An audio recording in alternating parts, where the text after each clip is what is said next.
Kalau mengendos Pak Erlangga wajarlah karena beliau ketum partai. Kalau mengendos Pak Prabowo wajarlah karena beliau sebagai Menhan dan juga sebagai ketum partai. Kalau mengendos Pak Ibu Puan wajarlah karena Ibu Puan putra mahkota dari partai PDIP. Kalaulah misal terjadi mengendos Pak Anies Baswedan, maka wajarlah karena Pak Anies Baswedan salah satu kandidat yang sudah dideklarasikan oleh beberapa partai politik yaitu Nasdem. Tapi kalau mengendos Ganjar Pranowo,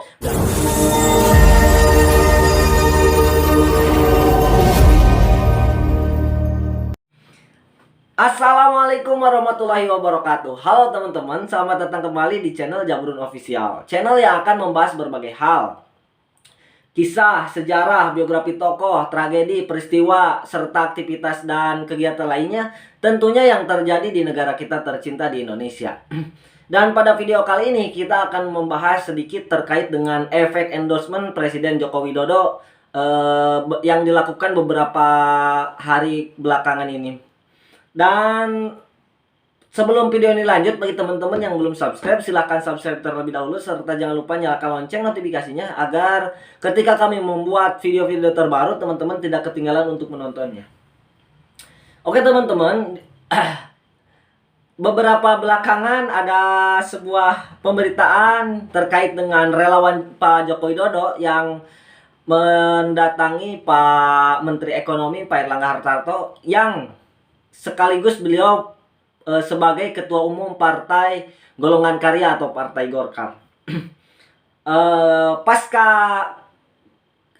mendatangi Pak Erlangga Hartarto, beberapa relawan pun mendatangi Pak Prabowo Subianto. Nah, sebetulnya teman-teman, sebelum itu terjadi, ada beberapa peristiwa yang sebelumnya juga jauh-jauh hari berkesinambungan dengan apa yang terjadi hari-hari ini gitu. Dimana kita tahu sebetulnya awal mula setar yang kita ingat sebagai masyarakat bahwa jauh sebelum itu ketika relawan Jokowi atau yang di Magelang disebut Projo itu mengadakan sebuah kegiatan di mana pada hari itu dihadiri oleh Pak Ganjar Pranowo sekaligus Pak Joko Widodo. Dan awal mula terjadi di sana ketika Pak Joko Widodo mengendos salah satu gubernur tokoh Jawa Tengah, Gubernur Jawa Tengah Pak Ganjar Pranowo, yang digadang-gadang pada waktu itu kemungkinan besar yang melanjutkan Pak Joko Widodo adalah orang yang ada di ruangan ini. Dan spekulasi pun bermunculan. Salah satunya muncullah kurang lebih ungkapan Pak Jokowi tersebut mengarah kepada sosok Pak Ganjar Pranowo. Nah, selang beberapa kemudian ada sebuah fenomena lagi di mana Pak Joko Widodo mengendorse putri terbaik Ibu Megawati Soekarno Putri, yaitu Ibu Puan Maharani, yang beliau sebagai Ketua DPR RI dari Partai PDI Perjuangan.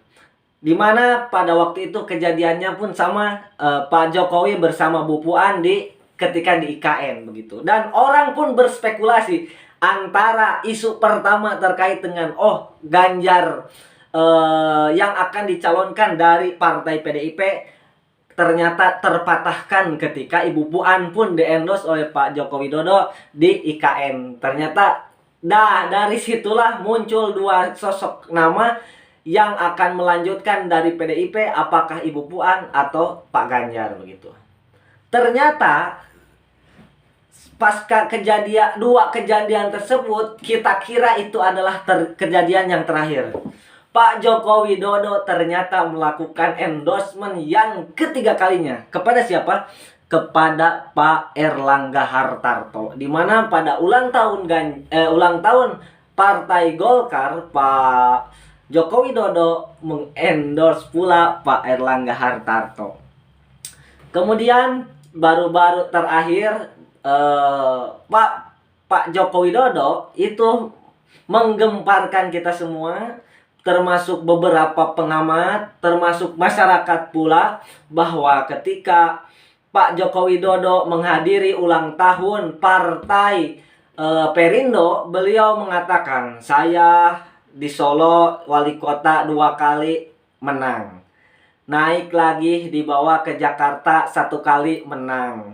Kemudian di Pilpres 2 kali, mohon maaf Pak Prabowo, kali itu saya menang. Nah, pasca ucapan itu kemudian Pak Joko Widodo mengucapkan sepertinya setelah ini adalah jatah Pak Prabowo Subianto. Nah, penggalan kalimat Pak Jokowi itu dispekulasikan oleh banyak orang bahwa Pak Joko Widodo akan mengendorse Pak Prabowo Subianto. Seolah-olah Pak Jokowi ini ingin memberikan semacam blessing kepada para calon secara terang menerang.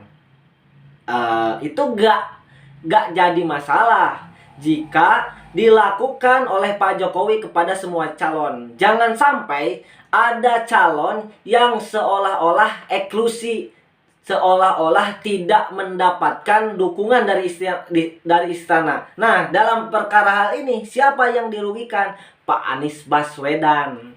Karena kita tahu dalam kontestasi pemilu 2024 bukan hanya sosok Pak Ganjar Pranowo yang muncul di permukaan, bukan hanya sosok Bu Puan Maharani, bukan hanya sosok Pak Erlangga Hartarto, bukan hanya sosok Pak Prabowo Subianto, tapi ada satu sosok yang muncul bahkan sudah dideklarasikan oleh beberapa partai, termasuk salah satunya Partai Nasdem, yaitu Pak Anies Baswedan. Nah, kita berharap Pak Joko Widodo ini jika ingin melakukan blessing kepada semua calon, maka harus dilakukan pula kepada Pak Anies Baswedan. Nah, namun jika ini bukan blessing dari Presiden Jokowi kepada para calon, maka Pak Anies Baswedan tidak perlu untuk di-endorse oleh Pak Joko Widodo, karena memang nanti ada sebuah efek yang mana itu akan berdampak kepada calon yang di-endorse oleh Pak Joko Widodo. Misal begini, Pak Joko Widodo memiliki tingkat kepuasan masyarakat terkait dengan kinerja Pak Joko Widodo, sehingga tingkat kepuasan masyarakat terhadap Pak Joko Widodo itu sangat bagus. Misal mencapai angka di atas 70 atau sampai 80%. Nah, jika hanya mempromosikan 4 tokoh yang ini, maka Anies Baswedan dirugikan. Karena seolah-olah Anies tidak akan melanjutkan program Pak Joko Widodo. Namun jika Pak Joko Widodo dinilai oleh masyarakat tidak mampu memberikan kepuasan kepada masyarakat di atas 70 sampai 80, bahkan di bawah 60%, maka ini hanya memberikan efek negatif kepada calon yang dipromosikan oleh Pak Joko Widodo. Artinya bahwa ketika masyarakat tidak merasakan efek positif atas kehadirannya Pak Jokowi sebagai presiden 2 periode, kemudian mempromosikan calon untuk pengganti Pak Jokowi, maka masyarakat yang tidak merasa puas terhadap pemerintah Joko Widodo itu akan memilih kepada orang yang tidak dipromosikan oleh Pak Joko Widodo. Dalam artian hal ini adalah Anies Rashid Baswedan. Nah, namun bukan hanya hal itu yang harus diperhitungkan oleh Pak Joko Widodo, di mana pasca selesainya Pak Joko Widodo itu Pak Jokowi harus memikirkan siapapun yang nanti calonnya menjabat sebagai presiden, maka beliau harus memiliki kesinambungan program kerja yang berkelanjutan. Artinya Pak Joko Widodo harus memikirkan hal itu, bukan hanya di Pak Ganjar, bukan hanya di Puan, Pak Erlangga, Pak Prabowo. Itu bisa saja potensi kemenangan dimiliki oleh Pak Anies Baswedan. Maka kepentingan itu sebetulnya dibutuhkan oleh Pak Joko Widodo kepada Pak Anies Baswedan. Jadi menurut saya Pak Jokowi harusnya juga mengendorse semua anak bangsa yang memiliki potensi untuk maju di Pilpres 2024. Nah, teman-teman yang saya hormati, dari kesimpulan yang dari garis besar yang tadi kita sampaikan, kurang lebih efek endorsement dari Pak Joko Widodo ini saya rasa hanya memberikan efek positif terhadap satu tokoh. Siapa tokoh yang diuntungkan? Dalam hal ini perspektif saya adalah Pak Ganjar Pranowo. Dimana kenapa Pak Ganjar Pranowo bisa diuntungkan daripada apa yang dilakukan oleh Pak Jokowi ini? Pertama, Pak Ganjar Pranowo itu ketika di-endorse oleh Pak Joko Widodo, beliau bukan sebagai ketua umum partai politik. Kemudian beliau juga bukan sebagai tokoh yang dideklarasikan oleh partai politik yang lain. Maka dari itu Pak Joko Widodo jika mengendorse semua tokoh, maka yang diunggulkan adalah Pak Ganjar Pranowo, karena perspektif masyarakat menilai bahwa dari sekian banyak tokoh yang ada, Pak Ganjar hanyalah orang biasa, kemudian yang di-endorse oleh Pak Joko Widodo. Berarti ada satu kinerja yang dilakukan oleh Ganjar Pranowo sehingga Pak Joko Widodo mengendorse beliau. Kalau mengendorse Pak Erlangga, wajarlah karena beliau ketum partai. Kalau mengendorse Pak Prabowo, wajarlah karena beliau sebagai Menhan dan juga sebagai ketum partai. Kalau mengendorse Pak Ibu Puan, wajarlah karena Ibu Puan putra mahkota dari partai PDIP. Kalaulah misal terjadi mengendorse Pak Anies Baswedan, maka wajarlah karena Pak Anies Baswedan salah satu kandidat yang sudah dideklarasikan oleh beberapa partai politik, yaitu Nasdem. Tapi kalau mengendorse Ganjar Pranowo bukanlah seorang ketua umum partai politik. Ganjar Pranowo juga bukan seorang calon presiden yang dideklarasikan oleh partai politik yang lain. Maka ada satu fenomena yang menjadi pertanyaan semua masyarakat. Kenapa pada waktu itu Pak Ganjar Pranowo dipanggil oleh Pak Prabowo masuk ke dalam mobil bersamaan dengan RK? Nah, teman-teman yang saya hormati, dari kesimpulannya bahwa yang dilakukan oleh Pak Jokowi ini adalah merupakan tanggung jawab beliau. Kemudian karena beliau, kalau saya boleh berasumsi begini, ketika Pak Jokowi hadir di acara HUT partai Perindo pada waktu itu, kepada Pak Haritanu dan jajarannya begini. Pak Haritanu, kurang lebih begini, Pak Haritanu, saya ini berhasil jadi wali kota 2 kali. Kemudian jadi gubernur juga pernah berhasil 1 kali. Kemudian jadi presiden juga pernah 2 kali. Kalau gak ada Pak Prabowo waktu itu, beliau saya yakin tidak akan mengungkapkan jatahnya Pak Prabowo. Karena memang beliau, kalau lihat dari gestur, karena beliau mengatakan menang Pilpres 2 kali, kemudian melihat ada Pak Prabowo di sana, akhirnya beliau mengucapkan mohon maaf Pak Prabowo. Nah, kalimat itu menghargai kehadirannya sosok Pak Prabowo Subianto. Kalau saya boleh berasumsi begitu. Dan kalaulah tidak ada Pak Prabowo pada hari itu, maka kalimat yang akan keluar, bukan kalimat, asumsi yang akan keluar daripada pasca presiden pidato itu, saya kira jadi begini. Maka Pak Haritanu atau Partai Perindo, karena elektabilitas partai sudah bagus nih, maka tuturkanlah jalan yang saya lakukan kemarin, gitu, kurang lebih begitu.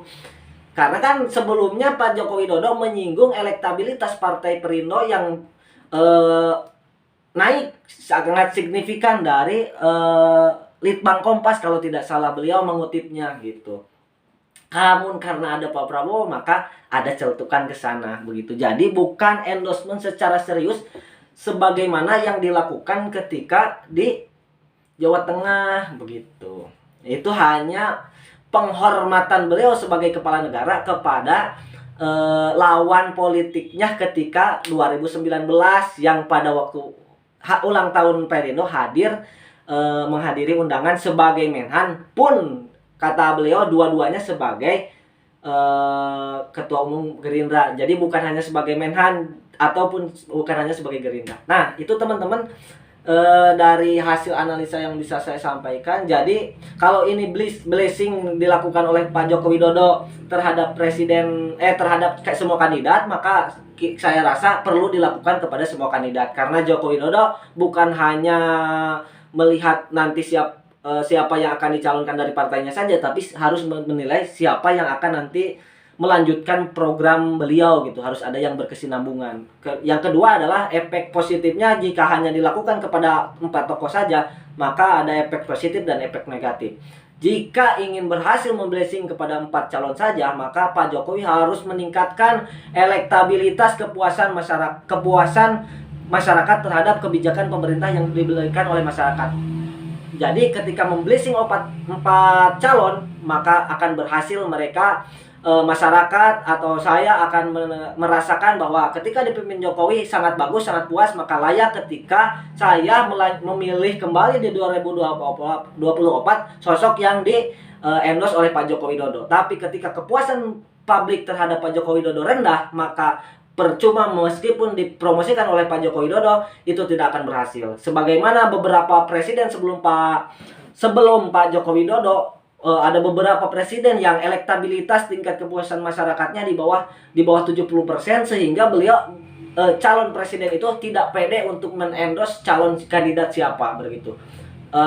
Ada beberapa fenomena terkait dengan pemilihan yang lalu sebelum Presiden Joko Widodo. Teman-teman bisa cari sendiri referensinya, dan bagi teman-teman saya harap untuk tidak menyebarkan kebencian. Kita fair mencintai semua masyarakat Indonesia, warga negara Indonesia, pemerintah maupun baik oposisi, siapapun tidak menyebar kebencian. Dan kita berharap 100 tahun pasca merdekanya Republik Indonesia dari 1945 sampai dengan 2045, kita Indonesia menjadi negara yang super maju, sehingga kita fokus terhadap kemajuan bangsa dan negara. Terima kasih atas segala perhatian, mohon maaf atas segala kekurangan. Teman-teman, jika ini sangat bermanfaat, silahkan subscribe serta share sebanyak-banyaknya. Dan jika ini banyak sekali kelemahan, mohon maaf dan harap maklum bagi teman-teman. Saya sedang belajar dan mudah-mudahan kita bertemu di konten-konten selanjutnya. Hasbunallahu wa ni'mal wakil. Billahi taufiq wal hidayah. Wassalamualaikum warahmatullahi wabarakatuh. Dadah.